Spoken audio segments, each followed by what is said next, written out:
వి gold trusted gold buyers మీరు తాకట్టు పెట్టిన బంగారాన్ని విడిపించి ఈ రోజు ఉన్న మార్కెట్ ధరకు కొనబడును.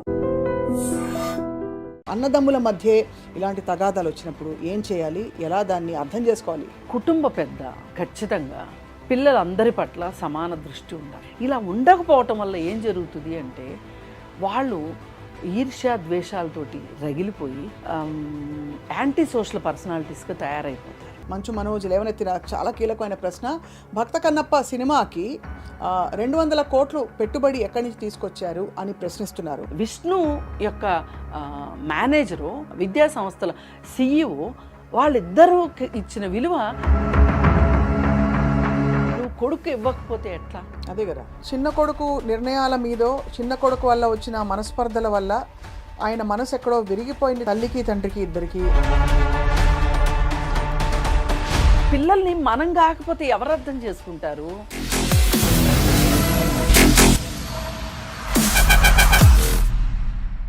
Welcome to this candid conversation exclusively ఐ డ్రీమ్లో. నా పేరు స్వప్న. మోహన్ బాబు గారి ఇంటి విషయం మొదలెట్టినప్పటి నుంచి కూడా ఇప్పటి వరకు దానికి ఒక శుభం కాడు పడకపోగా కొత్త డెవలప్మెంట్స్ వస్తూ ఇప్పుడు తాజాగా మంచు మనోజ్ లేవనెత్తిన చాలా కీలకమైన ప్రశ్న. భక్త కన్నప్ప సినిమాకి 200 కోట్లు పెట్టుబడి ఎక్కడి నుంచి తీసుకొచ్చారు అని ప్రశ్నిస్తున్నారు.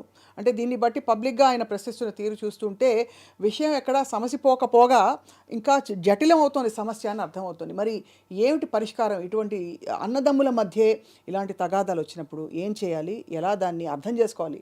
ప్రముఖులు కాబట్టి వీళ్ళు ఆ విధంగా అడుగుతున్నాం మనం. మనతో పాటు activist and counselling psychologist, family counsellor, అందరికీ సుపరిచితులు, విశ్లేషకులు కృష్ణకుమార్ గారు ఉన్నారు. వారితో మాట్లాడదాం. కృష్ణకుమార్ గారు నమస్కారం. మీరు మాట్లాడిన దాదాపు విశ్లేషణలు అన్నీ కూడా చాలామంది చాలా ఆసక్తిగా చూస్తున్నారు. అంటే ఇలాంటి సిచ్యువేషన్స్ని ఉంటే ఇటు ఉంటారు, లేకపోతే అటు ఉంటారు, దీన్ని ఎలా అర్థం చేసుకోవాలని చెప్పి తాజాగా జరుగుతున్న డెవలప్మెంట్స్పై మీ స్పందన ఏంటి మ్యామ్? అంటే కుటుంబ పెద్దకి ఖచ్చితంగా పిల్లలందరి పట్ల సమాన దృష్టి ఉండాలి. అలా ఉండకపోవటం వల్ల ఏమవుతుంది అంటే, నేను పిల్లల్ని తప్పు పట్టినప్పుడు పెద్దలనే, అది భార్య కావచ్చు, భర్త కావచ్చు, తాతలు కావచ్చు, ఎవరన్నా కావచ్చు, మీ ఇంట్లోనే పుట్టారు, మీ ఇంటి పేరుకి మీకే వారసులు వాళ్ళు. అలాంటప్పుడు అందరితో సమానంగా మీరు ఎందుకు ఉండరు అనేది ఒక ప్రశ్న. ఇలా ఉండకపోవటం వల్ల ఏం జరుగుతుంది అంటే వాళ్ళు ఈర్ష్య ద్వేషాలతోటి రగిలిపోయి యాంటీ సోషల్ పర్సనాలిటీస్గా తయారైపోతారు. ఏ కుటుంబంలో అయితే డిసార్గనైజ్డ్ వ్యవహారం నడుస్తుంటుందో, కుటుంబంలో నడిచే పద్ధతిలో నడవకుండా ఉంటుందో, పిల్లలు ఫస్ట్ ఎఫెక్ట్ అవుతారు. Correct ma'am. పిల్లలు ఎఫెక్ట్ అయిన తర్వాత ఈ పిల్లలు పెద్దవాళ్ళు అయ్యి పెళ్ళిళ్ళు చేసుకోకుండా ఉండరు. వీళ్ళు తండ్రులు అయిన తర్వాత వాళ్ళ పిల్లల పట్ల వాళ్ళు ఎలా వ్యవహరిస్తారు అనేది కూడా ఒక పెద్ద బిగ్ క్వశ్చన్ ఇక్కడ. కరెక్ట్. అంటే మనము వారసత్వాన్ని అందించేటప్పుడు, అంటే ఇది కూడా ఒక సంపద. అవును, వారసత్వం కూడా ఒక సంపదే. పిల్లల్ని వంశోద్ధారణ అంటారు కదా, ఆ పెంచేటప్పుడు మీరు కేవలం పిల్లల్ని కనేస్తే సరిపోదు కదా. ఆ పిల్లలకి ఏమేమి ఇవ్వాలి మన తరఫు నుంచి, అంటే ఒక కల్చరు, ఒక హెరిటేజు, ఒక మంచి చెడు ఏమి నేర్పించాలి అనే దాని మీద తల్లిదండ్రుల బాధ్యత పూర్తిగా ఉంటుంది. ఇప్పుడు పిల్లల పెంపకం అనేది సామాజిక బాధ్యత కూడా. అంటే ఇదంతా ఎందుకు మాట్లాడాల్సి వస్తుంది? ఒక ఇద్దరు ఆడమగ కలిస్తే పుట్టే బిడ్డలు ఆడ కావచ్చు, మగ కావచ్చు, వాళ్ళని మీరు ఈ ప్రపంచంలోకి మేము వస్తాము, మీకే పుడతామని ఏ పిల్లలు తల్లిదండ్రులను అడగరు. వాళ్ళకి చాయిస్ ఉండదు, మీరే చాయిస్. మీరు ఇష్టపడి కంటారా, అయిష్టంగా కంటారా అనేది వేరే విషయం, కానీ మీరు కంటేనే వచ్చారు వాళ్ళు ఈ ప్రపంచంలోకి. కాబట్టి వాళ్ళ చాయిస్ని, వాళ్ళ చాయిస్లెస్ని చాయిస్గా చేసే బాధ్యత మీది. మీరే చెయ్యాలి. ఈ చేసే క్రమంలో ఇద్దరు బిడ్డల మధ్యలో తేడాలు చూపించడం, ఒక బిడ్డ మీకు ఎక్కువ ఆనందాన్ని ఇచ్చాడు కదా అని చెప్పి ఆ బిడ్డ పట్ల మీరు ఎక్కువ ఆనందాన్ని చూపించటము, ఇంకొక బిడ్డ ఒక నేరస్తుడు అయ్యాడు, లేకపోతే ఇంకొకటి అయ్యాడు అన్నప్పుడు ఆ బిడ్డ పట్ల పూర్తి కఠినంగా వ్యవహరించటము ఇది తప్పు కాదు. మీ బిడ్డలు మంచిగా అయినా చెడుగా అయినా ఎంతో కొంత మీ బాధ్యత ఉంటుంది. అలాగే చుట్టూ సమాజానికి కూడా ఉంటుంది, అది వేరే విషయం. అయినప్పుడు మీరు మీ పిల్లల్ని మీరు ఎందుకు సమానంగా చూడలేకపోతున్నారు? అంటే ఇక్కడ చూడలేదు అనడానికి మీకు ఏమేమి తార్కాణాలు కనిపిస్తున్నాయి? ఇప్పుడు అతను ఒకటే చెప్తున్నాడు, ఆ మోహన్ బాబు ఎడ్యుకేషనల్ ఇన్స్టిట్యూషన్స్లో వచ్చే డబ్బులు కాకుండా ఆ డబ్బులతోటి సినిమాలు తీస్తున్నారు అని మనోజ్ చెప్తున్నాడు. ఇప్పుడే కాదండి, ఇవాళ ఇది స్పెషల్గా బయటకు వచ్చింది, కానీ ఎప్పటి నుంచో అంటున్నాడు. అతన్ని పెట్టి సినిమాలు తీశారు, నన్ను పెట్టి ఎందుకు సినిమాలు తీయట్లేదు, పైగా అతన్ని పెట్టి సినిమాలు తీస్తే అవి డిజాస్టర్స్ అవుతున్నాయి, నన్ను పెట్టి బయట ప్రొడ్యూసర్లు నన్ను నమ్ముతున్నారు, వాళ్ళకి లాభాలు వస్తున్నాయి, ఎందుకు తీయట్లేదు అని అడుగుతున్నాడు. దానికి ఏంటి చెప్తారు సమాధానం? కానీ నాకు అర్థమైనంతలో ఈ మొత్తం స్టోరీలో విష్ణు ఒక ఐ హ్యాండెడ్నెస్ని ప్రదర్శిస్తున్నాడు అనిపించింది. మోహన్ బాబు గారు కూడా ఒకప్పుడున్న ఆయన విచక్షణ శక్తి, నిర్ణయాధికారము అవి నెమ్మదిగా ఆయన చేతిలోంచి జారి విష్ణుకి వెళ్ళిపోయినాయి అనిపిస్తుంది. దానికి ఉదాహరణ, ఎక్కడో విష్ణు లక్ష్మికి లేదు, అది క్లారిటీ. అందుకే ఆమె వచ్చింది, నేను ఏదైనా చేయగలనా అని చూసింది, ఇది నా వల్ల అయ్యే పని కాదు అనుకుంది, తిరుగు ఫ్లైట్లో బాంబేకి వెళ్ళిపోయింది. ఇప్పుడు ఒక తండ్రికి 2 పెళ్ళిళ్ళు జరిగితే, ఈ 2 పెళ్ళిళ్ళు జరిగిన క్రమంలో మొదటి తల్లి బిడ్డలకి, రెండో తల్లి బిడ్డలకి, రెండో భార్య బిడ్డలకి మధ్య ఒక వైరం ఉంటుంది. అంటే ఎంత సాన్నిహిత్యం ఉన్నా వైరం ఉంటుంది. వైరం ఉంటుంది ఖచ్చితంగా. ఎక్కడో నాకు మాత్రమే ఇది దక్కాల్సింది, అసలు మా అమ్మే ఉండుంటే, మేమిద్దరమే పిల్లలం అయ్యుంటే, మా నాన్న సంపాదించిందంతా మాదే కదా అనే ఒక మనస్తత్వం ఖచ్చితంగా విష్ణు దగ్గర ఉంది. ఈ చాలా ప్రపంచానికి ఈ ముగ్గురికి తల్లులు వేరు అని చాలామందికి తెలియదు. అవును, అంతలా నిర్మల గారు ఆవిడికి చెయ్యెత్తి మొక్కొచ్చు నన్ను అడిగితే. అద్భుతంగా పెంచారు, అద్భుతంగా పెంచారండి. కానీ ఇవాళ ఆవిడ మొహం చూడండి, ఎంత బాధలో ఉంటారు, ఎంత బాధలో ఉన్నారు. నిన్న కూడా సంక్రాంతి ఉత్సవాల్లో ఆమె మొహం చూస్తే అసలు వీళ్ళకి ఎట్లా అన్నం తినబుద్ధి అవుతుంది, వీళ్ళకి ఎట్లా మనసొప్పుతుంది అనిపించింది నాకు. ఆ ఫోటో చూస్తే ఆమెకు అనిపించదా? నాకు అసలు నేనే గనక తలుచుకుని ఉన్నట్లయితే గనక ఆమె మనసులో ఎన్ని ఆలోచనలు సుడితిరుగుతున్నాయో. చాలామంది సవతి తల్లులు సవతి ప్రేమ చూపించారు, భర్తకి కాకుండా చేశారు మొదటి భార్య పిల్లల్ని అని మనం ఎన్నో కథలు విన్నాం. కానీ ఫస్ట్ టైం చూస్తున్నాము తల్లి, ఈ మనోజ్ తల్లి బతికుండగా మనోజ్కి ఇంత అన్యాయం జరుగుతుంటే అవును నిర్మల్ గారు ఏం చేస్తున్నారు అనే ఒక ఆలోచన అంటే ఇక్కడ సున్నితమైన విషయం గారు కృష్ణకుమార్ గారు. ఆవిడ మనోజ్ గారి వైపు మాట్లాడినా కూడా అది ఆ పిల్లల్ని దూరం పెట్టారనే ఒక అపవాదు వస్తుంది, ఒక అపార్థం వస్తుంది. కానీ అసలు మరి ఈ పిల్లాడికి పూర్తి అన్యాయం జరగడం ఎంతవరకు న్యాయం చెప్పండి? అది న్యాయం అంటే అందరూ సమానం, నిజమైన సమానత్వం చూపించాలి కదా. ఇప్పుడు నాకు ఇవన్నీ చూస్తుంటే మనోజ్కి తల్లైనా ఉందా అంటే, ఇప్పుడు అక్కడ బాధపడుతూ కూడా వాళ్ళ పక్కన కూర్చుని మనోజ్ కోసమే ఆమె ఏమన్నా చేస్తుందా అనే ఒక ఆలోచన కూడా వస్తుంది. నలిగిపోతున్నారు. ఒక హిందీ సినిమాలో ఒక ఫేమస్ డైలాగ్ ఉంది, నా కార్లు ఉన్నాయి, నాకు ఇళ్ళు ఉన్నాయి, నాకు అవి ఉన్నాయి, ఇవి ఉన్నాయి అని మేరా పాస్ మాహే అంటాడు. అలా మనోజ్ అనాలని నా కోరిక. నేను అనుకుంటున్నా ఆ మాదిరి ఆమె స్ట్రెంగ్త్ ఇవ్వగలగాలి ఆ కొడుక్కి. అవును, ఆ కొడుకుతో చేరాలి ఏది ఏమైనా సరే. అలాంటి పరిస్థితి రాకపోతే కనుక ఇవాళ ఆ కుటుంబం విడిపోయింది అనుకుంటున్నాం, కానీ మనోజ్ ఒక్కడే విడిపోయాడు. మిగతా వాళ్ళందరూ ఎక్కడ విడిపోయారు చెప్పండి? ఆ కొడుకు, ఆ కోడలు, ఆ పిల్లలు, అందరూ, భార్య, వాళ్ళిద్దరూ కూర్చున్నారు. మొన్న వీడియో చూశాను నేను. అది చూశాక కూడా ఖచ్చితంగా ఇందులో కుట్ర ఉంది అనిపించింది. ఎవరి నుంచి కుట్ర? విష్ణు దగ్గర నుంచి అంతఃపుర కుట్ర ఉంది అనిపించింది. ఎందుకంటే ఎక్కడి నుంచో మోహన్ బాబు గారు పిలుస్తున్నారు విష్ణు అని. పక్కన భార్య ఉంది, ఎవరు? విష్ణు భార్య. విష్ణు ఒళ్ళో కొడుకు. నాన్నగారు అనే ఒక మాడ్యులేషన్లో వస్తున్నా అనే ఒక మాడ్యులేషన్లో ఎంతటి కృత్రిమత్వం ఉందంటే ఏ అవకాశాన్ని నేను వదులుకోకూడదు, తండ్రిని ఎక్కడ పక్కకి బెసకనివ్వకూడదు, తండ్రి నన్ను తన కనుసన్నల్లోనే తండ్రి కనుసన్నల్లో తన కనుసన్నల్లో తండ్రిని ఉంచుకోవాలి అనే ఒక మనస్తత్వం. అది ప్రేమను ఎందుకు అనుకోకూడదు కృష్ణకుమారి గారు? ప్రేమే అయితే ఎందుకు వదిలిపెట్టి దుబాయ్ వెళ్ళిపోయాడు? మరి తండ్రి పక్కనే ఉండాలిగా. ఎప్పుడు వెళ్ళారు? ఫ్యామిలీ అంతా షిఫ్ట్ అయిపోయిందని కదా మొన్న వచ్చింది వార్తలు, దుబాయ్లో షిఫ్ట్ అయ్యాడని. అందుకే కదా మాలో ఈయన ఏం చేస్తాడు, ఈయన వెళ్ళి దుబాయ్లో కూర్చున్నాడు అన్నది. ఏది ఏమైనా చెప్పండి, అక్కడ ఒక పోని ఇన్ని గొడవలు వద్దు అనుకుంటే ఎవరైనా సరే, స్వార్జితమే కావచ్చు, మనోజ్కి హక్కే లేకపోవచ్చు, అది వేరే విషయం.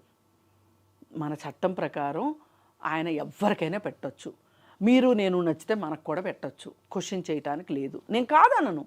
కానీ నువ్వు కొంచెం మొదటి భార్య పిల్లలని కొంచెం ఎక్కువ ప్రేమ చూపించి నిన్ను కేరింగ్గా చూసుకుంటాడు అనే ఉద్దేశంతో ఎక్కువ పెట్టినా అసలు ఈ పిల్లాడి సంగతి ఏంటి?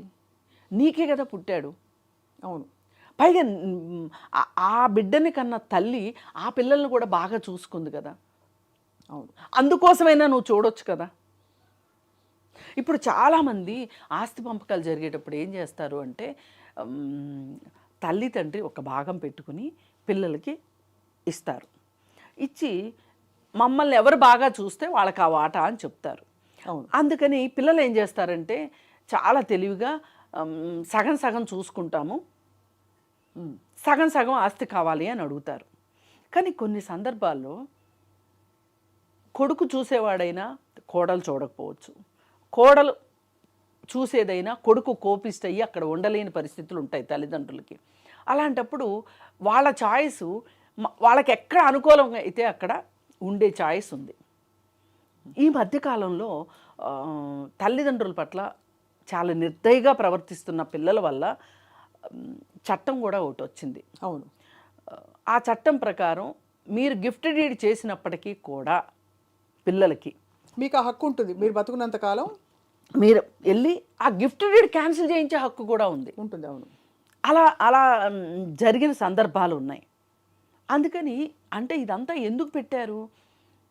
చిన్నప్పుడు నిన్ను పెంచితే నువ్వు పెద్ద అయిన తర్వాత నీ బాధ్యత ప్రకారం నీ తల్లిదండ్రుల్ని చూసుకోవాలని ఇద్దరిని చట్టబద్ధంగా ఒక చట్టంలో ఇరికించడానికి పెట్టారు ఇది. అవును. మరి ఇదే విషయము ఇక్కడ చూసుకుంటే గనక మీరెందుకు ఈ కొడుకుని ఇంతలా చేయాల్సిన అవసరం? నేను ఒక్కడనే వచ్చి కలుస్తాను నానా అంటే కూడా ఎందుకు మనోజ్ లేకోకుండా మనోజ్ని ఎందుకు కలవట్లేదు మోహన్ బాబు గారు? విష్ణు లేకుండా ఎందుకు కలవట్లేదు? అదే కదా. పైగా విష్ణు యొక్క మేనేజరు లేదంటే విష్ణు యొక్క విద్యా సంస్థల CEO వాళ్ళిద్దరూ ఇచ్చిన విలువ నువ్వు కొడుకు ఇవ్వకపోతే ఎట్లా? అంతే కదా. మరి ఇన్ని జరుగుతున్నప్పుడు, ఇన్ని అసంబద్ధమైన విషయాలు జరుగుతున్నప్పుడు మనము ఎవరు ఏమీ మాట్లాడుకోకుండా ఎలా ఉంటారు? మాట్లాడకూడదని వాళ్ళ విజ్ఞప్తి, ఆఫ్ కోర్స్ వాళ్ళ కుటుంబ వ్యవహారం. బట్ అంటే పబ్లిక్ లైఫ్లో ఉండి అందులో అంత పెద్ద కుటుంబం అన్నప్పుడు ఖచ్చితంగా అది రాంగ్గా మాట్లాడుకోవడం ఎవరి గురించైనా ఎప్పుడైనా తప్పే. కానీ సబబుగా ఒక ఆధారం పెట్టుకునో ఇలా అనిపించింది అని చెప్పడంలో పొరపాటు ఏమీ లేదు. దురిదశలు ఏముంటాయి ఒకళ్ళ పట్ల? మనకేం అవసరం అండి? మనమేమైనా ఎంచుకునే వాళ్ళం, పంచుకునే వాళ్ళం? మనకేమైనా గట్ల పంచాయతీ ఉందా వాళ్ళతో? మీకు కానీ నాకు కానీ ఈ ఛానల్కి కానీ? అయితే ఇలాంటి వ్యవహారాల పట్ల నేను ఇంకొక ఎగ్జాంపుల్ కూడా చెప్తా. చెప్పండి సార్. విజయవాడలో పలగాని ప్రభాకర్ అని చెప్పి ఒక అతను హోటల్స్ అవి ఉన్నాయి, అతనికి లిక్కర్ బిజినెస్ కూడా చేస్తాడు, సారాపాట్లు అవి చేస్తూ ఉంటాడు. చాలా పెద్ద బిజినెస్ పర్సన్. అతనికి మొదట మేనగోడల్ని ఇచ్చి పెళ్లి చేశారు, అక్క కూతుర్ని ఇచ్చి పెళ్లి చేశారు. చేస్తే ఆ అక్క కూతురికి వాళ్ళకి పిల్లలు పుట్టారు. పుడితే వాళ్ళల్లో ఒకళ్ళకి బుద్ధిమాంద్యం ఉన్న వాళ్ళు ఉన్నారు, ఒకళ్ళు మామూలు వాళ్ళు ఉన్నారు.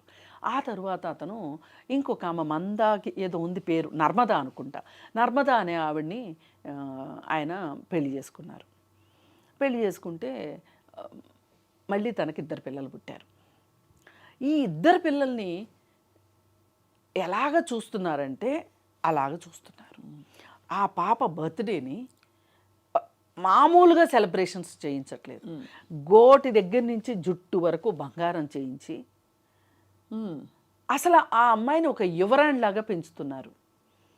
ఇది మొత్తం ఆ మొదటి భార్య పిల్లలు, మొదటి భార్య తాలూకు చుట్టాలు అందరూ గమనిస్తూ ఉన్నారు. చూశారు. కానీ నేను ఇలా అంటున్నానని వాళ్ళ చర్యని నేను సమర్థిస్తున్నానని కాదు. వాళ్ళు వచ్చి ఈ పాపని కిడ్నాప్ చేసి తీసుకెళ్ళి ఫర్నేస్లో పడేశారు. ఆ తరువాత ఆ సందర్భంగా పాప చనిపోయింది అని తెలిసి గుండెపోటుతోటి ప్రభాకర్ చనిపోయాడు. గుర్తుంది, ఈ సంఘటన గుర్తుంది కదా. గుర్తుంది. కానీ దీనిలో మనం నేర్చుకోవాల్సింది ఏంటి అంటే, నువ్వు ఒక బాధ్యతలోనూ ఒక బంధంలోనూ ఉన్న తర్వాత నువ్వు ఇంకొక బంధంలోకి వెళ్ళదలుచుకున్నప్పుడు నువ్వు చేయవలసిన పని ఏంటి? నువ్వు ఏదైనా కామాలు పెట్టుకుంటూ వెళ్ళటం కాదు జీవితంలో. డిసైడ్ అయితే ఫుల్ స్టాపులు పెట్టడం రావాలి.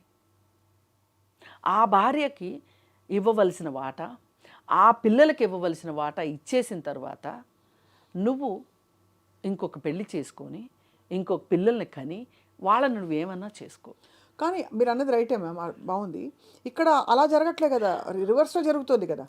అంటే ఇక్కడ నేను అదే అంటున్నా, ఎక్కడా చూడలేదు, ఇది ఫస్ట్ కేసు. అంటే రివర్స్లో అంటే అప్పుడు మనం ఖచ్చితంగా చిన్న కొడుకు నిర్ణయాల మీదో, చిన్న కొడుకు వల్ల వచ్చిన మనస్పర్ధల వల్ల ఆయన మనసు ఎక్కడో విరిగిపోయింది తల్లికి తండ్రికి ఇద్దరికి అని అనుకోవాల్సింది తప్ప, ఇంతకంటే ఏదో ఉంటుంది ఒకళ్ళకి ఎక్కువ చేసేసి ఇతన్ని వేరు చేసేయాలనే ఒక కడుపు చించుకుని పుట్టిన పిల్లలే కదా. ఎంత చేసినా ఎంత. నేను అదే అంటున్నానండి, పిల్లల్ని మనం కాకపోతే ఎవరు అర్థం చేసుకుంటారు? పిల్లలు మనం అర్థం చేసుకోవాలి కదా. ఇప్పుడు చాలామంది ఏమంటారు, నీకు పిల్లలు పుట్టే వరకు నీకు తెలియదు, అర్థం కాదు అంటారు. పైగా నీకు పిల్లలు పుట్టే వరకు నువ్వు మాకు ఇప్పుడు ఒక కొడుకు ఏమంటాడంటే, ఏంటి నన్ను ఏమంటారు, ఈ మధ్య కొత్తగా ఒక మాట వచ్చింది, మైక్రో మేనేజ్మెంట్ చేస్తున్నావు అని పిల్లలు అంటున్నారు ఈ మధ్య కాలంలో. అవును. ఇదివరకు కూడా మైక్రో మేనేజ్మెంట్ ఉండేది, ఇదివరకే ఎక్కువ ఉండేది, ఇప్పుడే తగ్గినా ఏడుస్తున్నారు ఇప్పుడు పిల్లలు. అవును.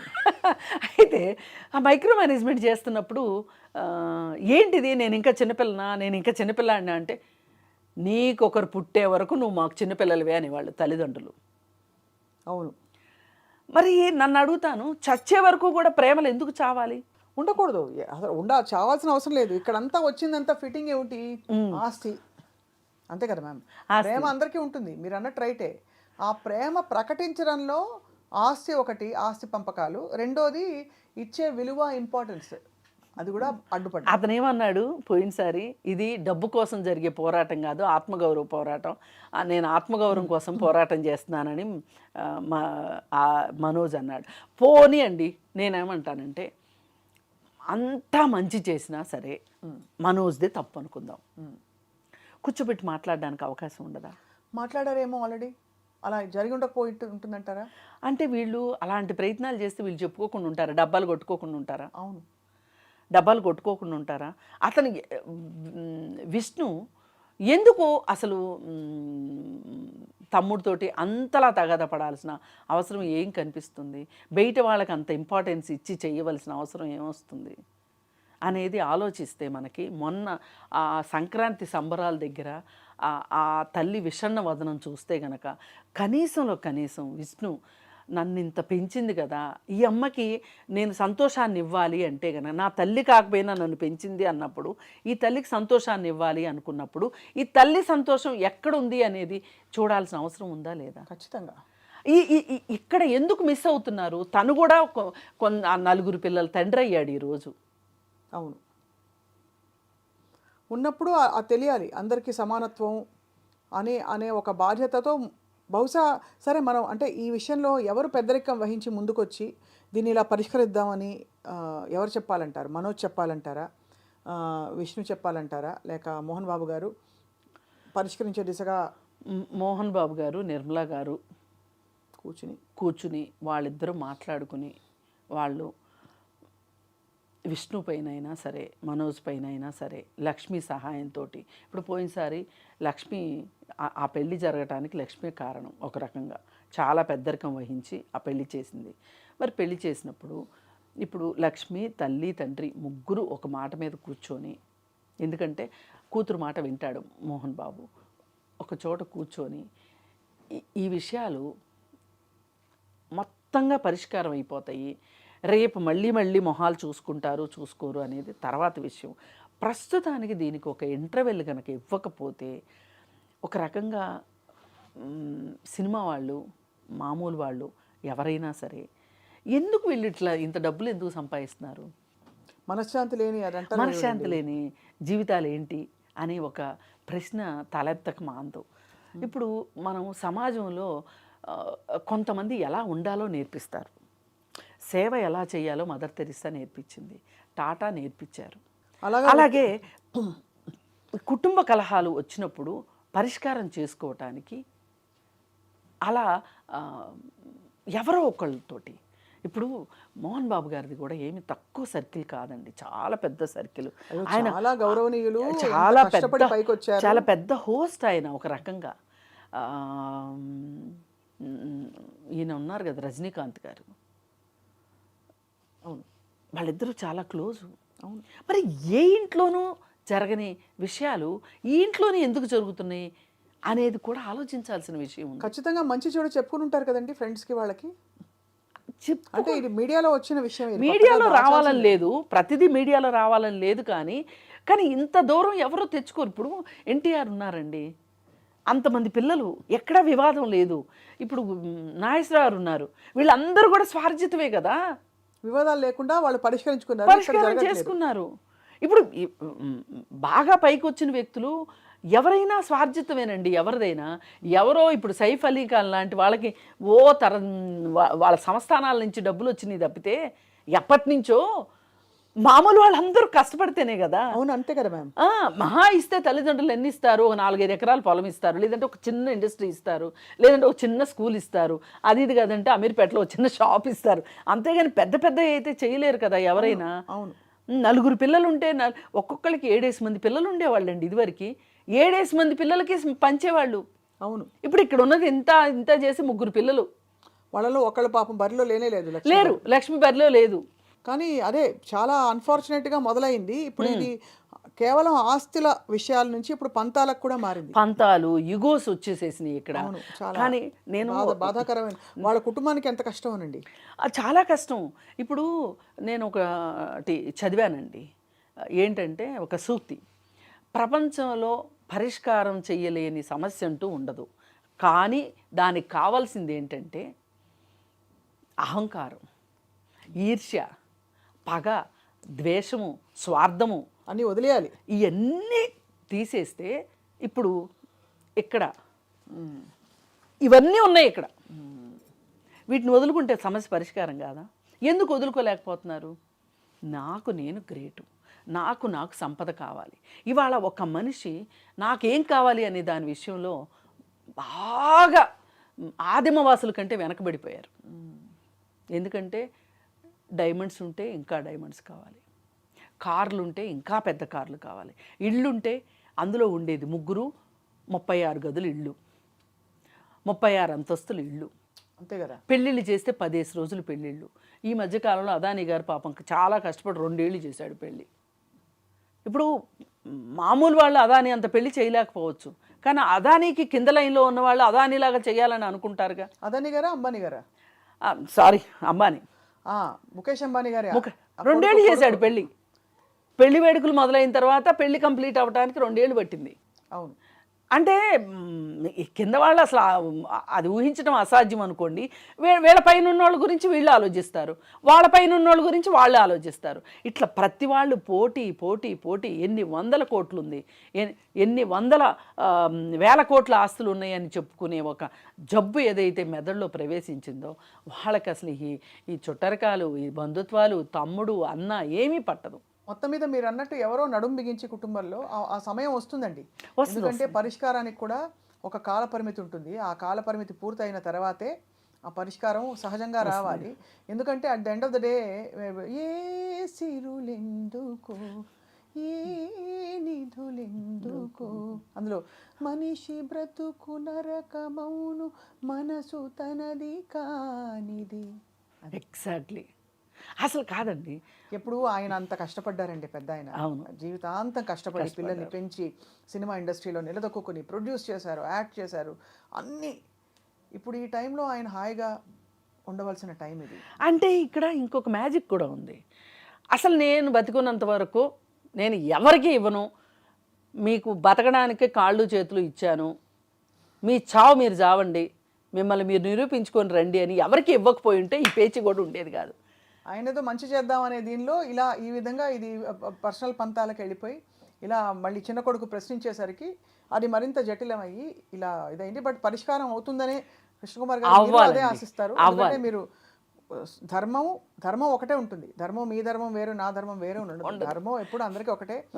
ధర్మబద్ధంగా అన్ని పరిష్కారం అవుతాయనే మనం ఆశిస్తాం, అంతే కదండి ఎంత మాట్లాడుకున్నాము.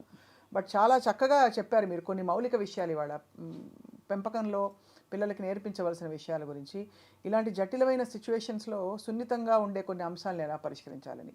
మీకు ధన్యవాదాలు కృష్ణకుమార్ గారు. నమస్కారం అండి. నమస్కారం.